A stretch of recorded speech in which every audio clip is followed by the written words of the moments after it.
எல்லோரும் எப்படி இருக்கீங்க? நான் ரொம்ப ஹாப்பியான ஒரு எக்ஸ்பீரியன்ஸ், ஹாப்பியான ஒரு விஷயத்த வந்து உங்க கூட ஷேர் பண்ணிக்கிறேன்.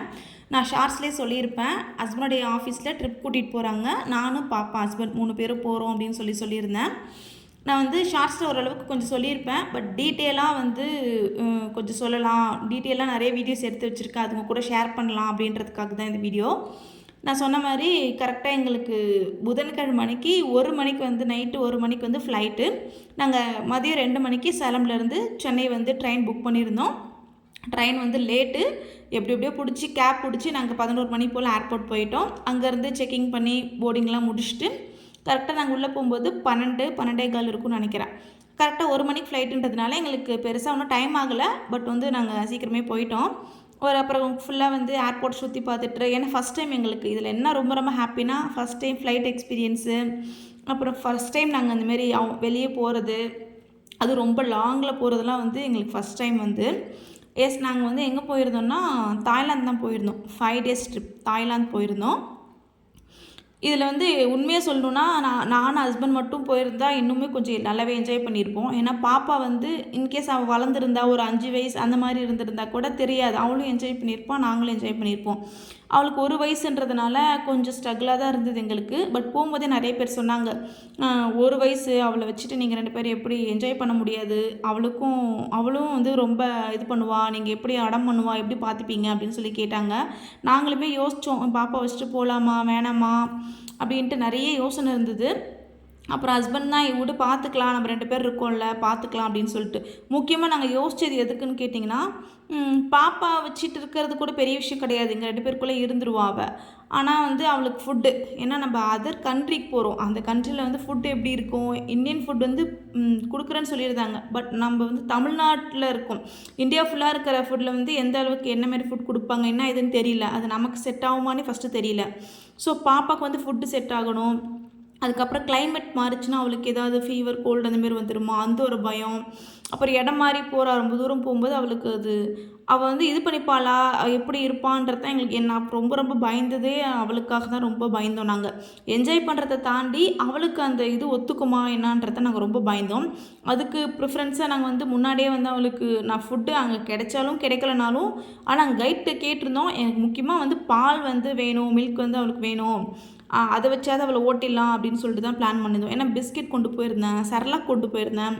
அப்புறம் நான் வீட்டிலே வந்து அரிசி, பருப்பு, முந்திரி, பாதாம், மிளகு, சீரகம் இந்த மாதிரி கொஞ்சம் ஐட்டம்லாம் போட்டு நல்லா ஓரளவுக்கு வறுத்து நல்லா நைஸாக பவுட்ரு பண்ணி அது எடுத்துகிட்டு போயிருந்தேன். எப்படி வந்து ஹோட்டலில் கெட்டில் இருக்கும், அதில் வந்து நல்லா ஹாட் வாட்டர் வச்சு அவளுக்கு வந்து இது பண்ணி கொடுக்கலாம் அப்படின்னு சொல்லிட்டு ஓரளவுக்கு நான் முன்னேற்பாடெல்லாம் பண்ணிட்டு தான் அவளுக்கு நான் போயிருந்தேன். சரி, அதற்கு தான் நாங்கள் முக்கியமாக வந்து பயந்தோமே, பாப்பாக்காக தான் முக்கியமாக நாங்கள் பயந்தது. கரெக்டாக நாங்கள் இந்த ஊருக்கும் நம்ம இந்தியாவுக்கும் தாய்லாந்துக்கும் 1.5 hours வந்து டிஃப்ரென்ஸு. இங்கே 4 o'clockனா அங்கே வந்து 5:30, அதான் 1.5 மணி நேரம் அங்கே அதிகம், இங்கே 1.5 மணி நேரம் கம்மி. நாங்கள் 1 மணிக்கு ஃப்ளைட் ஏறணும், 3.5 மணி நேரம் ட்ராவல் எங்களுக்கு. நம்ம ஊர் பிரகாரம் 2, 3, 4:30 மணிக்கு அங்கே போயிருப்போம். பட் நாங்கள் அந்த ஊரில் போய் இறங்கும்போது 6 o'clock. எங்களுக்கு கைட் போகும்போதே சொல்லிட்டாங்க, நீங்கள் வந்து டைம் வந்து சேஞ்ச் பண்ணிக்கோங்க கிளாக்கில். இன்கேஸ் ஃபோனில் ரோமிங் இருந்துச்சுன்னா ஆட்டோமேட்டிக்காக சேஞ்ச் ஆகிடும் அப்படின்னு சொல்லிட்டு எங்கள் ஃபோன்லலாம் ஆட்டோமேட்டிக்காக சேஞ்ச் ஆகிடுச்சு. அங்கே போனதும் எங்களுக்கு 6 o'clock. நாங்கள் வந்து காலையில் 6 o'clock அங்கே ரீச் ஆனோம். ரீச் ஆகிட்டு அங்கே எங்களுக்கு ஃபுல்லாக லோக்கல் கைடும் இருந்தாங்க. அப்புறம் இங்கேருந்து கூட்டிகிட்டு போன கைடும் எங்களுக்கு வந்து கைட் பண்ணுறாங்க. இங்கே சென்னையிலேருந்து எங்களை ஏர்போர்ட்டில் பிக் பண்ணி அங்கே போய் சேர்ந்து ஃபுல் டே ஒரு 5 days நாங்கள் ஃபுல்லாக எங்களுக்கு எல்லாமே முடித்து திரும்ப கொண்டு வந்து எங்களுக்கு சென்னையில் விடுற வரைக்கும் அவங்க கைடு வந்து இங்கே வந்து கூட்டிகிட்டு போயிருந்தாங்க. ஃபஸ்ட்டு நாங்கள் ஏர்போர்ட் போயிட்டு அங்கேருந்து வந்து எங்களுக்கு லோக்கல் டிரான்ஸ்போர்ட் ரெடி பண்ணியிருந்தாங்க, பஸ்ஸு. அங்கேருந்து நாங்கள் 2 பிளேஸ் போயிருந்தோம். தாய்லாந்தில் வந்து 2 பிளேஸ், ஒன்று பட்டாயா, இன்னொன்று பேங்காக். ஃபஸ்ட்டு வந்து நாங்கள் பட்டாயாக்கு தான் போயிருந்தோம். இங்கேருந்து ஹோட்டல் போயிட்டு அங்கே கரெக்டாக நாங்கள் 6 o'clock அங்கே இறங்கினோமா, அங்கேருந்து ஹோட்டல் போகிறதுக்கு எங்களுக்கு 9 o'clock 9:30 என்னமோ ஆச்சு. போனதும் ஹோட்டலில் வந்து செக்இன் பண்ணிவிட்டு பிரேக்ஃபாஸ்ட் சாப்பிட்டுட்டு எல்லாருமே ரூம் அலோகேட் பண்ணியிருந்தாங்க. நாங்கள் ரூம் போயிட்டு அவங்க சொல்லிட்டாங்க, ரெஸ்ட் எடுத்துக்கோங்க, மதியத்துக்கு மேலே நம்ம வெளியில் போகலாம் அப்படின்னு சொல்லியிருந்தாங்க. கரெக்டாக 2 o'clock எங்களுக்கு ரெஸ்ட் எடுக்கலாம் டைம் இல்லை. கரெக்டாக போனோம், நான் ஹஸ்பண்டு குளித்தோம், பாப்பா குளிக்க வச்சோம், பிரேக்ஃபாஸ்ட் சாப்பிட்டோம். கொஞ்சம் எல்லாத்தையும் எடுத்து வச்சுட்டு பாப்பாக்கெல்லாம் ஃபுட் ரெடி பண்ணுறதுக்குள்ளே டைம் ஆகிடுச்சு. அதுக்கப்புறமேட்டா நாங்கள் ஹோட்டல் கொஞ்சம் நேரம் சுற்றி பார்த்துட்டு இருந்தோம். ரொம்ப சூப்பராக இருந்தது வியூ வந்து. நான் இப்போ தான் ஃபஸ்ட் டைம் வந்து பீச் வியூ வந்து நாங்கள் ஹோட்டல்லேருந்து ஆப்போசிட் பீச் வந்து இருந்துச்சு. அவ்வளோ அழகாக பீச், ஸ்விம்மிங் ஃபுல் அழகாக இருந்தது. அதெல்லாம் கொஞ்சம் நேரம் ஹோட்டல்லாம் சுற்றி பார்த்துட்டு அப்புறமேட்டா நாங்கள் ரூம் போகிறதுக்கு என் டைம் கரெக்டாக இருந்தது. அப்புறம் அங்கேருந்து கிளம்பிட்டோம். நாங்கள் ஃபஸ்ட்டு போனது பொட்டானிக்கல் கார்டன். அந்த பிளேஸ் தான் ஃபஸ்ட்டு கூட்டிகிட்டு போயிருந்தாங்க. எனக்கு தெரிஞ்சு நான் வந்து தாய்லாந்தில் நிறைய பார்த்தது யானை. ஒருவேளை அங்கே யானை ஃபேமஸாக என்னான்னு தெரியல. நிறைய இடத்துல யானை ஷோ, யானை தான் நிறைய ஃபேமஸாக இருந்தது. நாங்கள் வந்து பொட்டானிக்கல் கார்டனில் ஃபஸ்ட்டு வந்து லைவ் ஷோ தான் ஒன்று கூட்டிகிட்டு போயிருந்தாங்க. இந்த மாதிரி டான்ஸ் ப்ரோக்ராம்லாம் வச்சு லைவாக அது பார்க்கவே நல்லா இருந்தது. அவங்களுடைய மேக்கப் இருக்கட்டும், அந்த ஸ்டேஜு, பேக்ரவுண்டு எல்லாமே ரொம்ப ரொம்ப சூப்பராக இருந்தது. இப்போ இந்த வீடியோவில் பேக்ரவுண்டில் பாருங்கள், உலக அதிசயம் 7 அதிசயம் வந்து அவங்க அழகாக ஒன்று ஒன்றா ஷோ பண்ணிகிட்டு இருந்தாங்க. அவங்க டான்ஸ் ஆடுறது எல்லாமே ரொம்ப ரொம்ப சூப்பராக இருந்துச்சு. முக்கியமாக தாய்லாந்தில் நான் நோட் பண்ணது, அவங்களுடைய கல்ச்சரை வந்து அவங்க ரொம்ப வந்து ரொம்ப அவங்க ரொம்ப கான்ஷியஸாக இருக்காங்க. அது மதிக்கிறாங்க, அதை ரெஸ்பெக்ட் பண்ணுறாங்க, அதை ஃபாலோ பண்ணுறாங்க. அவ்வளோ நல்லா இருந்தது அது பார்க்கும்போதே. நான் நிறைய இடத்துல அதை நோட் பண்ணேன். அந்த லைவ் ஷோ முடிஞ்சதுக்கப்புறமேட்டா எலஃபண்ட் ஷோ வந்து வச்சுருந்தாங்க. எப்படின்னா ஃபஸ்ட்டு எலஃபண்ட்டெல்லாம் நம்ம போய் உட்காரோம் இல்லையா, அந்த ஷோ முடிஞ்சு அடுத்து இந்த ஷோ ஸ்டார்ட் ஆச்சு. நாங்கள் போய் எல்லாமே ரவுண்டாக இதில் ஸ்டேஜில் உட்காரும்போது நம்ம யாருக்கெல்லாம் விருப்பம் இருக்கோ, நீங்கள் வந்து யானை வந்து உங்களை தூக்கிட்டு இருக்கிற மாதிரி 2 போஸ் கொடுக்குற மாதிரி, 2 யானைக்கு நடுவில் நிற்கிற மாதிரி அந்த மாதிரிலாம் போஸ் கொடுத்து நீங்கள் வந்து ஃபோட்டோஸ் எடுத்துக்கலாம். அது வந்து 100 தாய் பாத். அது வந்துன்னா நம்ம ஊரில் இப்போ அங்கே 100 ரூபானா நம்ம ஊர் காசுக்கு 250 ரூபா. அந்த மாதிரி 180 ரூபா கிட்ட நமக்கு அதிகமாக வருது. 100 நாங்கள் இங்கேருந்து வந்து அமௌண்ட்டெல்லாம் இங்கேயே நாங்கள் எல்லாத்தையும் மாற்றி எடுத்துகிட்டு போயிட்டோம். அங்கே போய் நாங்கள் ஃபோட்டோஸ் எடுக்கலாம். நிறைய பேர் எடுத்துக்கிட்டாங்க. இதுமாதிரி யானை கூட நின்று ஃபோட்டோஸ் எடுக்கிற மாதிரி, தூக்கிட்டு ஃபோட்டோஸ் எடுக்கிற மாதிரிலாம் எடுத்துக்கிட்டாங்க. அதுக்கப்புறம் எல்லாம் ஓரளவுக்கு எல்லோரும் கூட ஃபோட்டோஸ்லாம் முடிச்சிட்டதுக்கப்புறமேட்டா தான் ஷோ ஸ்டார்ட் ஆச்சு. இது எப்படின்னா எப்பயும் போல் ஜென்ரலாக வந்து இந்த பலூன் ஷூட் பண்ணுச்சு, அந்த ஷோ வச்சுருந்தாங்க. அதுக்கப்புறமேட்டா பலூன் கீழே வச்சு யானை போய் கரெக்டாக அது மிதிக்கிற மாதிரி வச்சுருந்தாங்க. முக்கியமாக வந்து பெயிண்டிங் சூப்பராக நேச்சுரல் பெயிண்டிங் பண்ணியிருந்தாங்க. யானையே பெயிண்ட் பண்ணி அந்த பெயிண்ட்டை வந்து சேல் பண்ணுறாங்க. 500 பாத், 1000 பாத் அந்தமாரி வந்து சேல் பண்ணுறாங்க.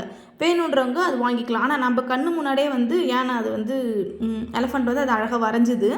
அதை அது கரெக்டாக ஷோ முடிக்கும் போது வெளியே டிஸ்பிளே பண்ணி வச்சுருக்காங்க. நீங்கள் வேணுன்றவங்க கீழே போட்டாங்க அமௌண்ட்டு, இவ்வளோ அமௌண்ட்டு 500 பாத், 1000 பாத் அந்தமாரி வந்து அமௌண்ட் போட்டாங்க. நீங்கள் வேணுன்றவங்க வந்து நம்ம வாங்கிக்கலாம் அப்படின்னு சொல்லி போட்டிருந்தாங்க. ஷோ ரொம்ப நல்லா இருந்துச்சு. ஃபஸ்ட் டைம் பார்க்கும்போது ஓகே, எனக்கு ஃபஸ்ட் டைம் இதெல்லாம் நான் பார்க்குறேன் இல்லையா, அதனால் ரொம்ப நல்லா இருந்தது. ஷோ முடித்ததும் பொட்டானிக்கல் கார்டன் அங்கேயே வந்து எங்களுக்கு லன்ச் அரேஞ்ச் பண்ணியிருந்தாங்க. இந்தியன் லன்ச் தான். சாப்பிட்டுட்டு அதுக்கப்புறமேட்டா ஃபுல்லாக சுற்றி பார்க்கலாம். இந்த பொட்டானிக்கல் கார்டன் வந்து 600 ஏக்கர் சுற்றி இருக்குது. நடந்து போயெல்லாம் பார்க்க முடியாது. ஒன்றும் நீங்கள் வந்து 2 வீலரு, சைக்கிள், பைக்கு இந்தமாரி அங்கேயே வச்சுருக்காங்க. இந்தமாரி வெஹிக்கிளில் போய் நம்ம ஃபுல்லாக சுற்றி பார்க்கலாம். உங்களுக்கு வேணும்னா நீங்கள் எங்கேயாவது இறங்கி ஃபோட்டோஸ் எடுக்கணும்னு சொன்னீங்கன்னா அவங்க நிறுத்துவாங்க, நீங்கள் இறங்கி ஃபோட்டோஸ் எடுத்துக்கலாம். அந்த மாதிரி தான் இருந்துச்சு. நாங்கள் சும்மா சுற்றி மட்டும் பார்த்தோம், எங்கேயும் இறங்கலை. அவ்வளோ அழகாக இருந்தது. ஃபுல்லாக அவங்களுடைய கல்ச்சரை மென்ஷன் பண்ணுற மாதிரி வச்சுருந்தாங்க. நிறைய அனிமல்ஸ், பேர்ட்ஸு, அப்புறமேட்டா என்ன சொல்கிறது, கோவில், அந்த அவங்களுடைய கோவில் வந்து புத்தர் நிறையா அந்த மாதிரி இருக்கிற மாதிரி வச்சுருந்தாங்க. டிஃப்ரெண்ட் அனிமல்ஸ் இருந்துச்சு. நான் வந்து உண்மையிலே பார்க்காத இந்த மாதிரி அனிமல்ஸ்லாம் இருக்கா அப்படின்ற மாதிரி அனிமல்ஸ்லாம் 2-3 அனிமல்ஸ் டிஃப்ரெண்ட்டாக இருந்தது. அதெல்லாமே பார்த்தேன். எல்லாமே வந்து சும்மா தான், இது எல்லாமே ஆர்டிஃபிஷியல் தான், நிஜமான இது கிடையாது. பட் எல்லாமே சூப்பராக மெயின்டைன் பண்ணியிருந்தாங்க. அதாவது போட் போட்டு அவ்வளோ நீட்டாக க்ளீனாக. இதில் என்னென்னா நம்ம உள்ளே வந்து அவுட் சைட் ஃபுட்டெல்லாம் அலோவ் கிடையாது. அந்த வாட்டர் பாட்டில், பிளாஸ்டிக் ஐட்டம்ஸ் எதுவுமே அலோவ் கிடையாது. ஏன்னா அங்கே போய் நம்ம சாப்பிட்டு குப்பை போட்டுருவோம் அப்படின்னு சொல்லிட்டு. இன்கேஸ் நீங்கள் பாட்டில் கொண்டு போனீங்கன்னா அது உள்ளே போகிறதுக்கு முன்னாடி அது அமௌண்ட் நம்மக்கிட்ட ஒரு 100 ருபீஸ் அந்தமாரி வாங்கிக்கிறாங்க. வாங்கிட்டு நீங்கள் பாட்டில் எடுத்துகிட்டு போயிட்டு திரும்ப வந்ததும் அந்த பாட்டில் நம்ம போடலை, அங்கே உள்ளே நான் பாட்டில் போடலை அப்படின்னு சொல்லி நம்மள்கிட்ட காமிச்சாதான் அவங்க அந்த அமௌண்ட்டை நமக்கு திருப்பி தராங்க. அந்த மாதிரிலாம் வந்து ரூல்ஸ் மாதிரி வச்சுருக்காங்க. பட் இதெல்லாம் வந்து சூப்பராக இருந்துச்சு. ஏன்னா வந்து அவ்வளோ நீட்டாக க்ளீனாக மெயின்டைன் பண்ணிகிட்ருக்காங்க. ரொம்ப நல்லா இருந்தது. சுற்றி நாங்கள் ஒரு ரவுண்ட் அப்படியே சுற்றி வந்துவிட்டோம். மெதுவாக தான் கூட்டிகிட்டு போய் காமிச்சாங்க. நீங்கள் கேட்டாங்க எதாவது ஃபோட்டோஸ் எடுக்கணும்னா எங்கேயாவது நிறுத்தணும்னா சொல்லுங்கள், நிறுத்துகிறோம், நாங்கள் போய் ஃபோட்டோஸ் எடுத்துக்கலாம் அப்படின்னு சொல்லிட்டு. எங்களுக்கு வந்து ஆல்ரெடி கைட் வேறு டைம் ஆகிடுச்சு. ஈவினிங் வந்து வேற ஒரு இடத்துக்கு போகணும் அப்படின்றதுனால நீங்கள் எங்கேயும் இறங்காதீங்க, அப்படியே சுற்றி மட்டும் பார்த்துட்டு வந்துடுங்க அப்படின்னு சொல்லிட்டாங்க. மெதுவாக போனாங்க. எல்லா இடத்தையுமே சுற்றி பார்த்தோம். டிஃப்ரெண்ட்டாக இருந்துச்சு. ரொம்ப புது எக்ஸ்பீரியன்ஸாக இருந்துச்சு. பாப்புக்குட்டிக்கு என்னன்னு தெரியல, மேடம் வந்து நல்லா என்ஜாய் பண்ணி வேடிக்கை பார்த்துட்டே வந்தாங்க. அவங்க அப்பா காமிச்சிட்டு இருந்தார், அங்கே பாரு அந்த அனிமல் பாரு, அந்த அனிமல் பாரு. அவளுக்கு தெரியல, பட் அதை பார்த்துட்டு இருந்தா. புதுசாக இருக்குது அப்படின்ற மாதிரி அவள் பார்த்துட்டு இருந்தா. எங்களுக்கே புதுசாக தான் இருந்தது. டைனோசர்ஸ் இதெல்லாம் வந்து அவ்வளோ நேச்சுரலாக வச்சுருந்தாங்க. சூப்பராக இருந்தது. எனக்கு வந்து ரொம்ப பிடிச்சது என்னன்னா, பிளான்ட்ஸ் இந்த மரங்கள்லாம் இருக்கு இல்லையா, அந்த செடி இதெல்லாம் வந்து அவ்வளோ அழகாக நீட்டாக மெயின்டைன் பண்ணியிருக்காங்க. ரொம்ப ரொம்ப நல்லா இருந்துச்சு. புது புது எக்ஸ்பீரியன்ஸு ரொம்ப சூப்பராக இருந்துச்சு. எல்லாமே நல்லா சுற்றி பார்த்துட்டு ஒரு எவ்வளோ நேரம் ஆச்சுன்னா, ஒரு ஒரு 1/2 மணி நேரம் இருக்கும்னு நினைக்கிறேன். 1/2 மணி நேரத்துக்கு மேலேயே இருக்கும். ஏன்னா மெதுவாக போனதுனால. நிறைய பேர் வந்து சைக்கிள்லாம் எடுத்துகிட்டு போயிட்டு நின்று நிறைய ஃபோட்டோஸ்லாம் எடுத்துகிட்டு இருந்தாங்க. வீடியோவே எடுக்க முடியல. இந்த பக்கமும் டிஃப்ரெண்ட்டான அனிமல்ஸ் இருக்குது, இந்த பக்கமும் நிறையா இருக்குது. நான் இந்த பக்கமும் மாற்றி மாற்றி ஹஸ்பண்ட் இங்கே பக்கம் ஆகிடு அந்த பக்கம் ஆகிடுன்னு சொல்லிகிட்டே இருந்தாங்க. என்னால் முடிஞ்ச வரைக்கும் நான் கவர் பண்ணேன். பட் இதில் வந்து ஃபுல்லாக கவர் ஆகலை. இந்த பக்கமும் பார்த்துட்டு வர மாதிரி இருக்குது, அந்த பக்கமும் நிறையா வச்சுருக்க மாதிரி இருந்துச்சு. ஆர்டிஃபிஷியல் தான், பட் அவ்வளோ சூப்பராக நல்லா இருந்தது. எனக்கு ரொம்ப ரொம்ப பிடிச்சிருந்தது. அதெல்லாம் விசிட் பண்ணி முடிச்சதுக்கப்புறமேட்டா கொஞ்ச நேரம் நாங்கள் பாப்பா கூட விளையாடலான்னு சொல்லிட்டு அங்கே ஒரு கார்டன் கிட்ட ஒரு கோவில் மாதிரி இருந்தது, புத்தர் கோவில் இருந்தது குட்டியாக. அதுக்கிட்ட பாப்பா வச்சு கொஞ்சம் நேரம் ஃபோட்டோஸ் எடுக்கலான்னு சொல்லிட்டு அவளை உட்கார வச்சு வான்னு கூப்பிட்டா வரவே இல்லை. ரொம்ப நேரம் ஒரே இடத்துல உட்காந்துட்டு இருந்தா. சரி முட்டி போட்டு இருந்தால் அவங்க அப்பா வீடியோ எடுக்கலான்னு சொல்லிட்டு கேட்டுட்டு இருந்தாரு. ரொம்ப நேரம் கெஞ்சி பார்த்து மேடம் வரல. நானும் எவ்வளவோ சொன்னேன், பூ வாடி இந்த பக்கம் வாடின்னு சொன்னேன். வரல. வந்து புல் இருக்குல்ல கீழே, அது பார்த்து பிச்சு அதை வச்சு விளையாடிட்டு இருந்தா. சரி கொஞ்ச நேரம் அவன் கூட விளையாடி டைம் ஸ்பெண்ட் பண்ணிவிட்டு நாங்களும் கொஞ்சம் நேரம் உட்காந்துட்டு இருந்தோம். அதுக்கப்புறமேட்டா வெளியே வர எக்ஸிட் வரும்போது கார் மியூசியம் வச்சுருந்தேன். அது முடிஞ்சதுக்கப்புறம் எக்ஸிட்டு அந்த இடத்துல அப்படியே உள்ளே போய் ரவுண்டாக ஒரு வாட்டி பார்த்துட்டு அதுக்கப்புறம் வெளியே போகிற மாதிரி வச்சுருந்தாங்க. இதுலேயும் டிஃப்ரெண்ட்டான கார், நம்ம பார்க்காத கார்லாம் நிறைய இருந்தது. இந்த மாதிரிலாம் கார் இருக்கா அப்படின்லாம் நான் நிறையா பார்த்தேன். எல்லாமே டிஃப்ரெண்ட்டாக இருந்துச்சு. எல்லாமே வந்து எதுவுமே தொடக்கூடாது. அங்கே 4-5 செக்யூரிட்டி இருக்காங்க, கேர்ஃபுல்லாக பார்த்துட்டு இருக்காங்க. நம்ம அதுக்குள்ளே போய் தொடணுமா, ஃபோட்டோஸ் எடுக்கிறதா இருந்தால் கூட வெளியே இருந்து எடுங்க, தொடக்கூடாது, உள்ளே போகக்கூடாது அப்படின்னு சொல்லிட்டு நல்லா இருந்தது. டிஃப்ரெண்ட்டாக இருந்ததுனால பார்க்கலாம், அழகாக கொஞ்சம் நேரம் நின்று பார்க்கலாம் விடுறாங்க, அலோவ் பண்ணுறாங்க. எவ்வளோ நேரம்னா நின்று பார்த்துக்கோங்க, ஆனால் உள்ளே போகாதீங்க, தொடாதீங்க அப்படின்னு மட்டும் சொல்கிறாங்க. கொஞ்ச நேரம் வீடியோஸ்லாம் எடுத்துகிட்டு ஹஸ்பண்ட் கொஞ்சம் ஃபோட்டோஸ்லாம் எடுத்துகிட்டு இருந்தாங்க. பார்த்துட்டு அப்படியே எக்ஸிட் வெளியே வந்துட்டோம். அதுக்கப்புறம் அங்கேருந்து நாங்கள் ஈவினிங் வந்து ஒரு பிளேஸ் போயிருந்தோம், அண்டர் வாட்டர் வேர்ல்டு அப்படின்னு ஒரு பிளேஸ் தான் போயிருந்தோம். அதுவும் பட்டாயில் தான் இருக்குது. அது என்னென்னா ஃபிஷ்ஷு, டிஃப்ரெண்ட்டான நிறைய வெரைட்டி ஃபிஷ் இருக்குது. நான் டிவியில் பார்த்துருக்க மாதிரி நீங்கள் இன்னும் பார்த்துருப்பீங்கன்னு நினைக்கிறேன். அந்த கண்ணாடியில் ஃபுல்லாக நம்ம அதுக்குள்ளே போகும்போது நமக்கு மேலே சைட்லலாம் வந்து மீன் போயிட்டுருக்கோம் இல்லையா, அந்த கண்ணாடி கிளாஸில் நம்ம தொடுற மாதிரிலாம், சும்மா அது கண்ணாடிலாம் தொட்டு பார்க்குற மாதிரி அந்த மாதிரி ஒரு பிளேஸ் தான் போயிருந்தோம். நான் டிவியில் நிறையா பார்த்துருக்கேன். ஃபஸ்ட் டைம் எக்ஸ்பீரியன்ஸ் பண்ணும்போது ரொம்ப எக்ஸைட்டடாக இருந்தது. வாவ் சூப்பராக இருக்கும்ல அப்படின்னு சொல்லிட்டு. நாங்கள் ஃபஸ்ட்டு ஸ்டார்டிங்கில் போகும்போது குட்டி குட்டியாக மேலே வந்து வச்சுருந்தாங்க. டிஃப்ரெண்ட்டான ஃபிஷ், அது நேமே எழுதி போட்டிருக்காங்க. இந்த ஃபிஷ் இந்த நேம் இந்த மீன் அப்படின்னு போட்டு எழுதி போட்டிருக்காங்க. அது மட்டும் இல்லாமல் இந்த மாதிரி இந்த ஓனா அந்த மாதிரி இருக்குல்ல, ஊர்வனம் மாதிரி இருக்கார்ல, பாம்பு, சும்மா 2-3 பாம்பு, தண்ணி பாம்பு அந்த மாதிரிலாம் வந்து தனியாக வச்சுருந்தாங்க. மேக்ஸிமம் மெஜாரிட்டி வந்து ஃபிஷ் தான்.